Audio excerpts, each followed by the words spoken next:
ये एससी नहीं है। तो ये आरक्षण की क्या जरूरत है? नहीं है, बंद कर दो। हमारी तो मांग है, बंद कर दो। बाबा साहब की मांग है, बंद कर दो। बाबा साहब ने कहा था 10 साल के लिए दिया है, 10 साल के बाद बंद कर दो, बंद कर दो और हमको हमारा सेपरेट इलेक्ट्रेट दो। बाबा साहब ने सेपरेट इलेक्ट्रेट की मांग की थी। पहले बात मैं आपको क्लियर कर देता हूं, वो एससी के सांसद नहीं है, वो रिजर्व होगी सीट एससी के लिए। वो सांसद उस पार्टी के हैं जिस पार्टी से वो चुनकर आए हैं, इसलिए वो एससी की आवाज नहीं उठाते, उस पार्टी की आवाज उठाते हैं। और यही है वो गांधी का पूना पैक्ट।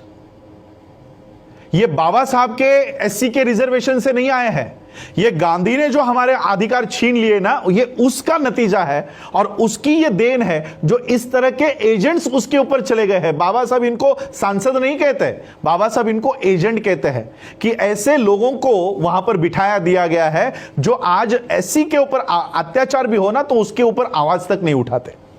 ये सिर्फ पार्टी के इशारों के ऊपर काम करते हैं। मोदी ने वहां से आंखें ऊंची कर दी तो यहां पर ये चुप हो जाते हैं। ये ऐसे लोग अंदर बैठे हुए हैं। आज राज्यसभा में वो पायल नाम की कोई एक्ट्रेस है, उसके ऊपर बलात्कार हुआ है या नहीं हुआ है, उसके लिए राज्यसभा में बैठा हुआ आदमी जो शेड्यूल कास्ट का होने का दावा करता है, वो गवर्नर को मिलने जाता है। वो लड़की जिंदा है। आज पायल हमारी मनीषा की हत्या हो जाती है, गैंगरेप हो जाता है, उसकी बॉडी को जलाया जाता है। क्यों? इस गवर्नर को मिलने की आप में हिम्मत नहीं है? तो ये कौन है? एससी को आप इसको एससी समझोगे? ये एससी नहीं है। तो ये आरक्षण की क्या जरूरत है? नहीं है, बंद कर दो। हमारी तो मांग है, बंद कर दो। बाबा साहब की मांग है, बंद कर दो। बाबा साहब ने कहा था 10 साल के लिए दिया है, 10 साल के बाद बंद कर दो। बाबा साहब ने 10 साल का पॉलिटिकल रिजर्वेशन कहा था। बाबा साहब ने कहा था ये जाने वाला है, इसके पीछे मत लगो। क्यों सरकार इसको हर 10 साल के बाद बढ़ाती है?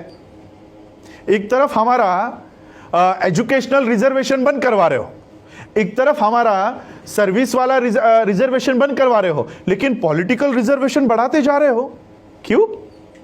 क्योंकि सर्विस में रिजर्वेशन मिलने के बाद, एजुकेशन में रिजर्वेशन मिलने के बाद बाबा साहब के सिपाही पैदा होते हैं, बाबा साहब के विचारधारा वाले लोग तैयार होते हैं। लेकिन पॉलिटिकल रिजर्वेशन कंटिन्यू करने के बाद दलाल पैदा होते हैं, इसलिए इनको दलाल चाहिए, आपका सिपाही नहीं चाहिए। इसलिए पॉलिटिकल रिजर्वेशन हर 10 साल के बाद, अभी 6 महीने पहले इन्होंने कंटिन्यू किया है वापस 10 साल के लिए। वहां से आठवले निकलते हैं ना, वहां से पासवान निकलते हैं, वहां से उदित राज निकलते हैं, इसलिए वो चाहिए उनको। जहां से हमारा आईएएस निकलता है, जहां से हमारा आईपीएस निकलता है, जहां से हमारे जजेस निकलते हैं, वो बंद कर दिया है, वो बंद कर दिया। जहां से दलाल निकलते हैं वो शुरू गए। तो इसका सॉल्यूशन क्या है? बंद कर दो और हमको हमारा सेपरेट इलेक्ट्रेट दो। बाबा साहब ने सेपरेट इलेक्ट्रेट की मांग की थी। आज एससी के सीटों पे कौन चुनाव वोट डालते हैं? और जो हिंदू फेवर का हो, ब्राह्मण फेवर का हो, उसी को एससी का गधा चुनकर आ सकता है, लेकिन एक कर्तव्यगार व्यक्ति एससी के सीट से चुनकर नहीं आ सकता। कितनी एससी के सीट्स है मुझे बताओ कि बीएसपी जीतकर आई है? सारे एससी के सीटों पे बीजेपी जीत के आई है। तो कहां है ये? क्या बीजेपी एससी की पार्टी है? क्या डिसीजन मेकिंग में एससी का कोई भी एक आदमी बीजेपी के उस बॉडी पर है? यानी एससी के जगहों पर किसका कब्जा है? बीजेपी का। क्या बीजेपी एससी की पार्टी है? क्या कांग्रेस एससी की पार्टी है? एससी की पार्टी कौन है? बीएसपी है। तो बीएसपी को एससी की जगह पर भी आप चुनकर नहीं आने देते, तो यानी जो हमारा था वो भी आपने ले लिया।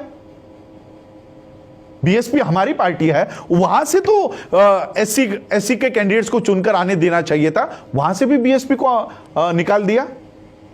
तो कहां रहा रिजर्वेशन? हमारा ये रिजर्वेशन नहीं है, रिप्रेजेंटेशन है। मुझे बताओ उस संसद में एससी का प्रतिनिधित्व कौन कर रहा है? मुझे बताओ। रिजर्वेशन छोड़ दो कि 30 सीटें आपके लिए रिजर्व है, रिजर्वेशन छोड़ दो, रिप्रेजेंटेशन की बात करो। कितने लोग एससी के ऊपर अन्याय हुआ, किसने इस्तीफा दिया? प्रतिनिधि कौन है? हमारा प्रतिनिधि। अगर हमको प्रतिनिधि रास्तों के ऊपर ही चुनना है, देखो मैं आज आप लोगों के माध्यम से इस देश के प्रधानमंत्री को चेतावनी देना चाहता हूं। मैं अपने शब्दों को पूरी तरह से होश हवास में इस्तेमाल कर रहा हूं। मैं इस देश के प्रधानमंत्री को चेतावनी देना चाहता हूं, आप संसद में बहुमत में होंगे, आप राज्यसभा में बहुमत में होंगे, लेकिन देश में हम बहुमत में हैं। देश में हमारी संख्या ज्यादा है। अगर इस देश के संविधान को उसके साथ खिलवाड़ करने की कोशिश की, एक भी एमएलए और एक भी एमपी को रास्तों के ऊपर घूमने नहीं देंगे। एक भी एमपी और एमएलए को घूमने नहीं देंगे। और जो एससी का है सबसे पहले तो उसको पीटेंगे, ओपन वाले को बाद में पीटेंगे, ओपन वाले को बाद में पीटेंगे, एससी वाले को पहले पीटेंगे।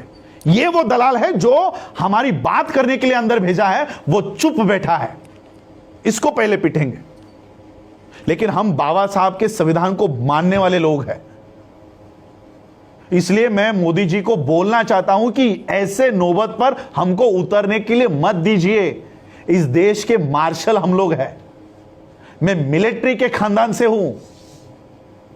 इस देश की सुरक्षा करने के लिए हमारे लोगों ने अपनी जान दे दी है। सोचो संविधान की सुरक्षा के लिए क्या कर सकते हैं।